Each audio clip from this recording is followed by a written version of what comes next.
English translation 511th contact. Sunday 25th of December 2010, 13:04 hours. My greetings and welcome, Ta, dear friend.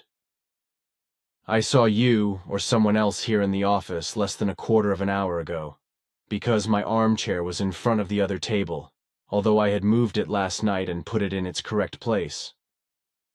That was me who was using the armchair when I read the internet printouts lying there. And I came here for two reasons. Namely because I wanted to walk around a bit in the beautiful winter landscape, which I had already done before I came into your workroom. On the other hand, Florina asked me to watch a recording that she made, according to your request, which was about the Roswell case, etc. But greetings also to you, dear friend Edward. Yes, here I have typed into the computer a question that I have already thought up, which I want to bring up.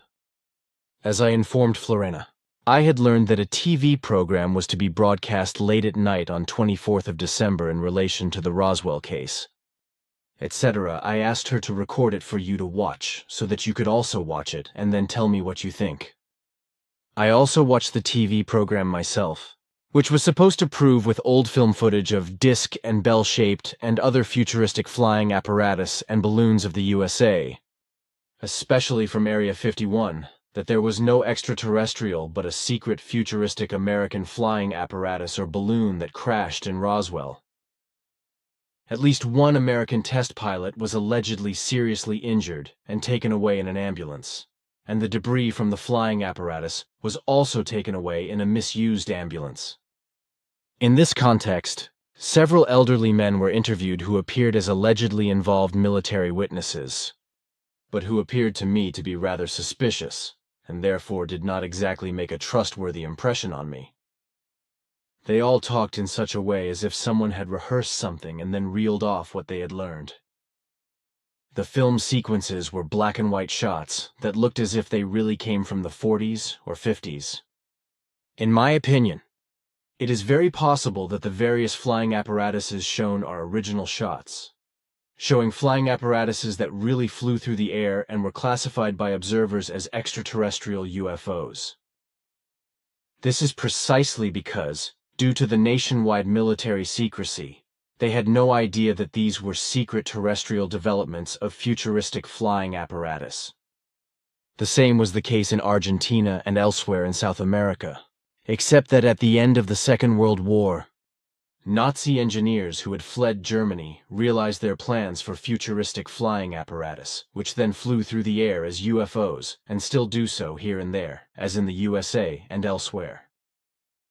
But let's get back to the TV show and the shown pictures of futuristic flying apparatuses and balloons.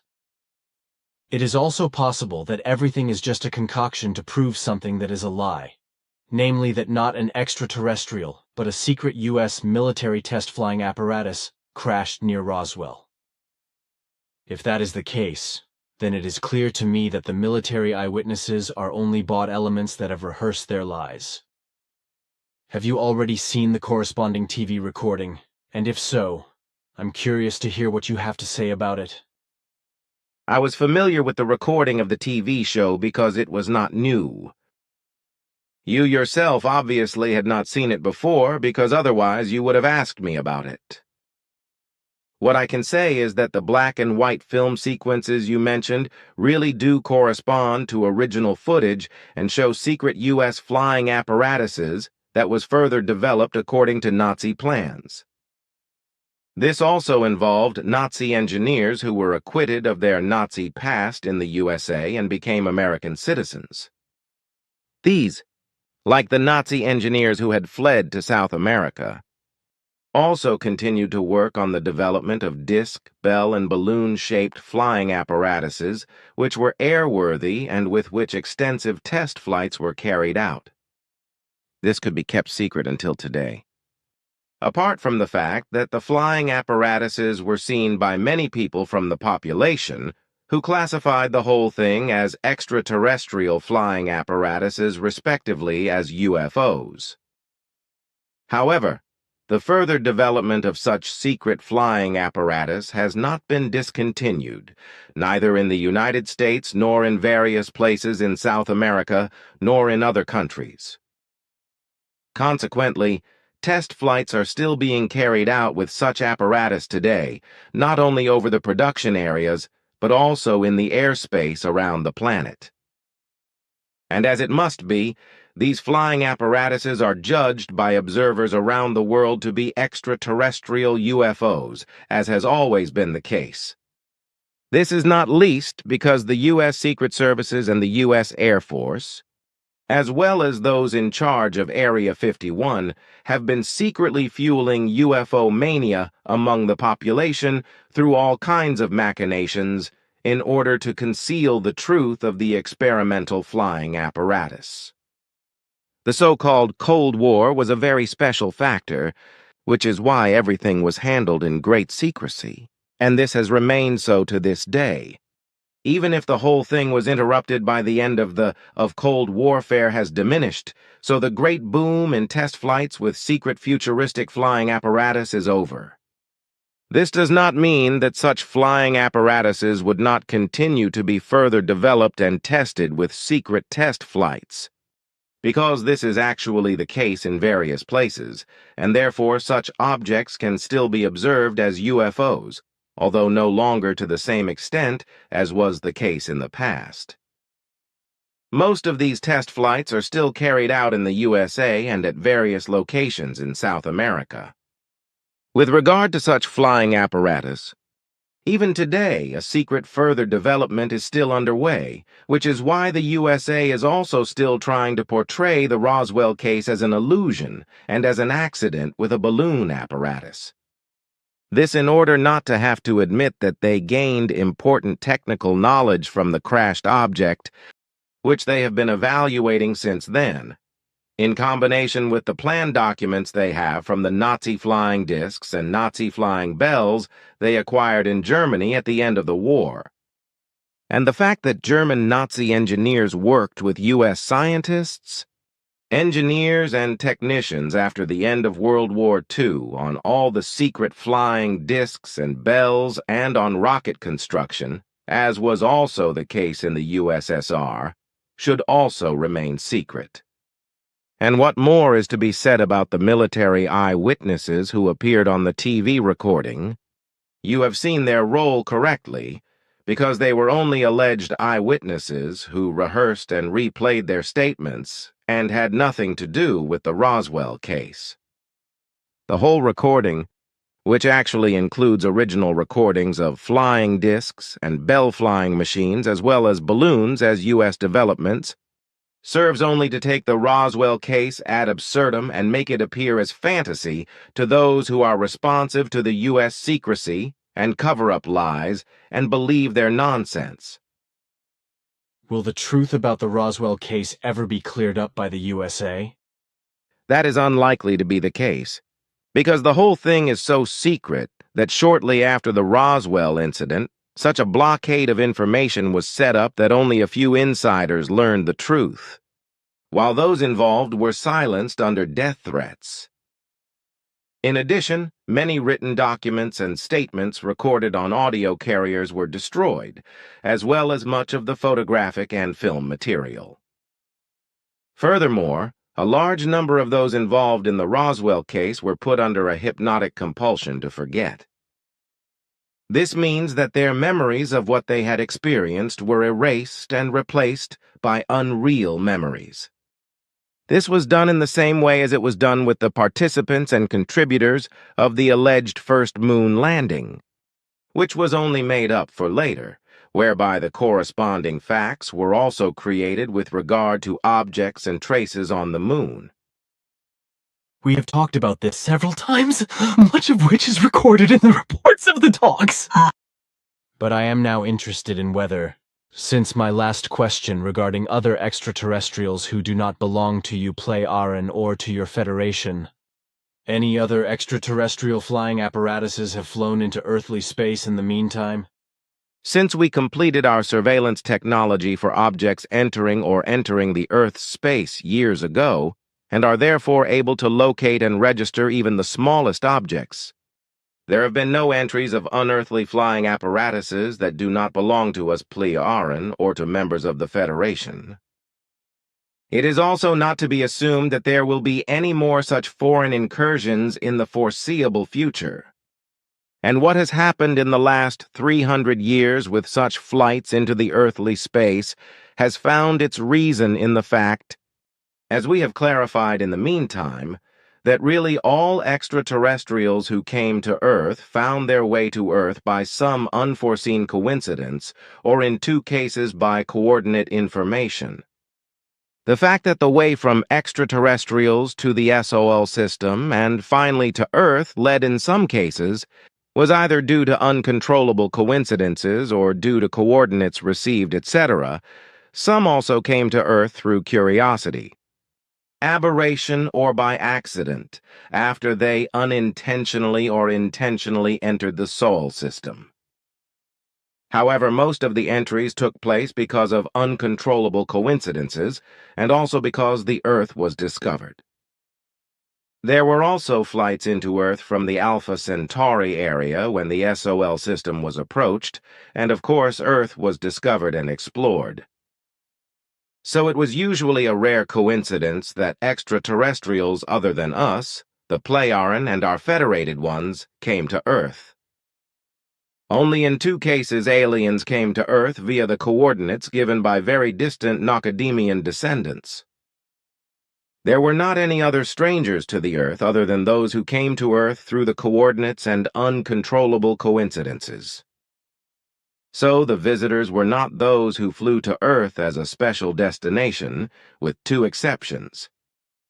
But we Plejaren and our Federation and the ancient Lyrans are excluded from this, because even our very distant ancestors knew the SOL system and the Earth, and so they visited the Earth millions of years ago. This is familiar to me, because they came to the SOL system because of the moon, whose path they followed when it blasted out of their space-time structure, through a dimensional gate into our space-time structure, and settled on Earth. And it is also clear to me that there is not extraterrestrial human life at every corner of space, and that extraterrestrial human beings are not to be found in every corner of the universe, as the human beings on Earth are led to believe by science fiction films. There are indeed billions of solar systems in which there are also planets, but those that carry human life, which is also highly developed and capable of space travel, are very rare in our Dern universe. That is why, as you once said, your Federation is spread out over hundreds of millions of light years in your space-time structure, because the human beings are scattered in the vast expanse of space, and it is not densely populated with humans.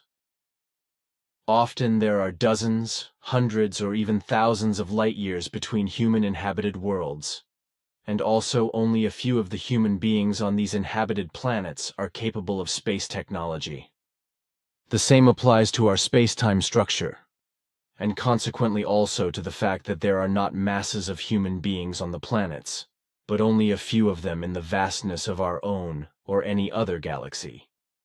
For this reason alone, it is crazy to claim that aliens from this or that constellation would come to Earth from this or that constellation, simply to make some nonsensical religious and sectarian speeches and conversations, and to give divine advice, etc. This, apart from the absurdity of the fact that there is no evidence of such alleged contacts between aliens and the human beings of Earth, neither material nor photos and films. That is indeed the case. In this respect, our contacts are the only exception, even if the good film and photographic evidence and materials of know-it-alls, troublemakers and malicious adversaries are not recognized and are called fakes, and also the contacts are called lies and fraud. Of all the many alleged contacts worldwide, there is not any real evidence. And if we leave aside the few real ones, which you know of and which died many years ago, then all that remains of the claims of alleged contacts and messages with and from strangers to the Earth are fakes, lies, and deception, as you would say. And if I may continue with your apt words, I want to say that for all the claims about contacts and messages with Earth foreigners, all that is left is a few hair-raisingly stupidly conceived contact conversations with alleged messages and channeling nonsense remain. That is it then. These alleged contactees probably believe that the Earth foreign intelligences are so stupid that they only come to Earth for banal chit-chat or for feeble-minded messages in the form of religious sectarian divine teachings, as well as for spreading free sexual love, etc. If the claims of the alleged contact persons were true, then firstly, such contacts would be very long-term and would provide good evidence, as is the case with our contacts with various materials, witnesses, photographs, and film footage, as well as brief encounters between ourselves and persons not involved in our personal contacts. And furthermore, such contacts would also be connected with a lifelong and valuable teaching activity, because only for fun or the opportunity to give some brief information and then to go their way again, certainly no strangers to Earth would come to Earth and seek contact with Earth humans. Real contacts between Earth humans and strangers to the Earth can, of course, be purely fated and can only be of short duration, that is to say, be unique, as has actually happened in various cases. But then there is not a religious sectarian message connected with it. If at all a shorter or longer communication can come about due to the possibility of communication, since the strangers to the Earth are not familiar with the languages of the Earth. A knowledge of languages would only be possible if the foreigners who come to the Earth by coincidence were to learn the earthly languages, as is the case with us who, as a result of a certain mission, we and our ancestors deal with the earthly languages and also learn and speak them thoroughly. So it is a nonsensical assertion that Earth foreigners come to Earth and simply speak earthly languages. This is indeed only possible as in our case, which we have been dealing with earthly languages for thousands of years. Thus it is only possible for foreigners to speak earthly languages if they learn them first, or by using extensively functioning language converters, respectively translators, which however require a high level of technical skill and understanding of the languages in order to be able to produce them at all. And it is to be further said that certainly strangers to Earth are not simply coming to Earth to express themselves in a religious sectarian way or to talk in a friendly way with individual Earth humans who are inferior to them in every respect. When Earth foreigners come to the Earth, there are certain coincidences behind them, and there is also no direct interest in making contact with Earth humans.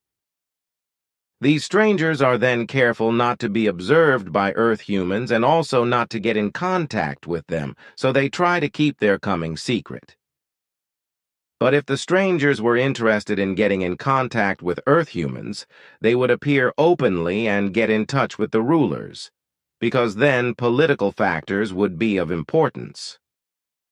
In the latter case, it is the same as in the contacts between you and us, where we have no political or military interests and therefore do not want to get in touch with earthly governments and military. But we are also not interested in maintaining contact with any Earth humans, to have banal chats with them or to talk about religious sectarian nonsense. Our task and our coming to Earth is based on a very old mission, which is based solely on assisting the prophets of the Nocademian line, so that they can fulfill their difficult task and teach the Earth humans in the doctrine of the prophets. For this purpose. However, no public contacts with governments, the military, and also not with the population of the Earth itself are necessary, but only direct cooperation with the respective true prophets. A public appearance would be very counterproductive, for if such an appearance were to take place, we would be seen and worshipped as gods by delusional believers, while governments, the military, and scientists would be eager to get hold of our technical achievements. But this would not only put ourselves and our homeworlds and humanities in danger, but also worlds and humanities that do not belong to us. Not to mention the fact that an enormous chaos of warlike power would be created on Earth, because everything would be evaluated in terms of warfare. This is because the Earth humans in their barbarism are still far from being able to use high technology, which is ours, in a peaceful and humane way. So we are not allowed to confront the Earth humans in an open manner, but only secretly and with you alone, to whom you, as the last prophet of the Nocademian lineage, are fulfilling your duty. You alone do not mean any danger to us, for you are a like-minded person, and one who is like-minded in our mission, who, as a result of your great knowledge and wisdom concerning the laws and recommendations of creation and the knowledge of the Spirit, is deprived of all that which creates war. Strife, humility, dishonesty, subjection, greed, addiction to power, domination, and disharmony, as well as unfreedom, revenge, hatred, and lack of love, etc., respectively. Unfortunately, we cannot say this about another Earth humans in the context of what you have, which is not surprising, since no one else is classified as a prophet. What do you want me to say? Nothing, because what was to be explained is done with my words. Much more could be said, but that is probably superfluous. If you want to grumble, rant, and tear everything to pieces, you will do so, both with what has been said, as it would also be the case if you were to explain more. That corresponds to what I also think. Do you know anything about whether any aliens still know the coordinates of the Sol system or even Earth, apart from those who already came here? We don't know, but I also have to say that all extraterrestrials who came to Earth were more or less well-versed in space technology, which cannot be taken for granted. The majority of unearthly human races are still not capable of space travel. And others who have mastered space travel are only able to move within their own solar systems and cannot leave them. Interstellar space travel is extremely rare, as is the possibility of moving through dimensional gates into another space-time continuum, as we do and can also create such gates. And it must also be said that those who came to Earth from other space-time continuums could not deliberately create and fix the necessary dimensional gates, because in fact they were only able to move into this dimension of the Dern universe through momentary natural cracks in their space-time continuum. Others, on the other hand, who came from the Dern dimension, only came to Earth because they could create and use space-time gates, which is also a rarity. Interesting, but you never told about that. Neither did your daughter Sim-Yase nor Quetzal. Space-time gates, are they identical to the so-called wormholes that earthly astronomers suspect? We could have given you the information, but you never asked for it. So we assumed that you were not interested in such information. We are used to you asking questions when you want to know something, or then information just comes out of the conversations, as it also does now. Space-time gates do not concern so-called wormholes, but rather, similar to a momentary natural crack in the space-time continuum, a crack in the space-time continuum caused by tremendous explosions or technical manipulations. This creates an effect that changes the universal wave structure of the universal space, which is similar to the effect of two rooms being separated from each other by a curtain of radiation or heat, which can easily be passed through from one side to the other, respectively from one room to the other. Oh, then the matter is clear. That is explained in a comprehensible manner. Then I would like to ask you again about aspartame, which is also called E951. Lately I have been talking to someone about it, also about other sweeteners. And because you once said that aspartame causes various types of cancer, I also said that, of course. But my explanation was not taken seriously, as it is often the case with the human beings if you show them any danger. I have not only talked about sweeteners with you, but also with Quetzal. It was at the 447th Contact Report of the 20th of April 2007 that you made the following statement on the use of sugar. Plejaren Contact Reports, Volume 11. Brown sugar or sweeteners should be avoided, as these are much more harmful to health than white sugar. Brown sugars and sweeteners also have the property that they can cause stress susceptibility, whereby stress in turn causes the brain to shrink, which in turn leads to anxiety states that quickly become chronic, resulting in damage to the psyche and also depressions being the ultimate consequences. This is not to say that white sugar is particularly healthy, because it is also harmful to health and leads to obesity if consumed in large quantities. Quetzal gave me on the 1st of May 1988 some good explanations about sweeteners, so he told me the following during the conversation at the time. You should avoid this, because sweeteners of various natural and chemical kinds, especially in the form of cyclamate, are sometimes very harmful to health and usually have exactly the opposite effect, namely that they promote weight gain by increasing appetite. They are also extremely unhealthy, as I said. In fact, the body absorbs many different substances from sweeteners, and cyclamate in particular, and as I have said, it damages health and the immune system, especially in the case of the human beings whose intestinal functions are such that they convert the sweetener in the form of cyclamate into cyclohexylamine, a poison which, in large quantities, leads to high blood pressure and can therefore be life-threatening. And indeed, some people also die from it without the doctors being able to identify the actual cause of death, in the absence of knowledge about the cyclamate's harmfulness. However, cyclamate also causes damage to the sperm and testicles of the man, which can lead to impotence. Damage caused by sweeteners, also specifically by cyclamate, can also occur in women, causing infertility. Sweeteners in the form of cyclamate can also have a cancer-promoting effect in men and women, but also in animals. And what are the human beings who suffer from diabetes supposed to do, since they are not able to eat anything sweet anymore, if that is the case? There are completely natural and healthy sweeteners from plants, berries, fruits and vegetables that are harmless to diabetics. But care must be taken to ensure that they are really harmless, because some plant sweeteners are also more or less harmful to health and general well-being, as well as to the immune system. These plants, etc., would have to be known. They are known, so they do not need to be specifically mentioned. What interests me further is aspartame in particular, and what negative effects it can have. If you can say something about it, please. Aspartame is a flavor enhancer and sweetener that changes quickly after it is absorbed by the human body.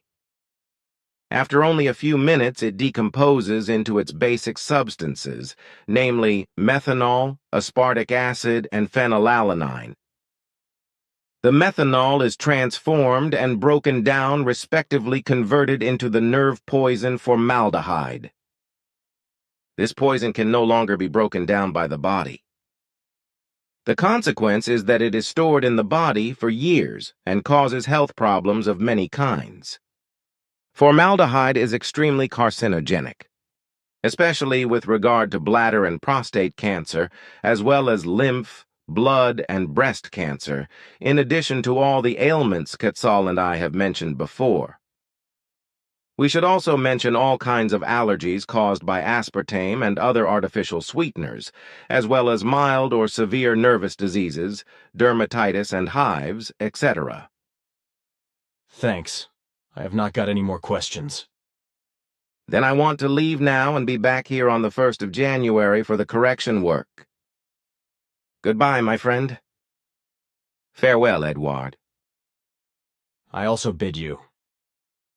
Until then, Ptah. I am very honored to be your friend. Take care.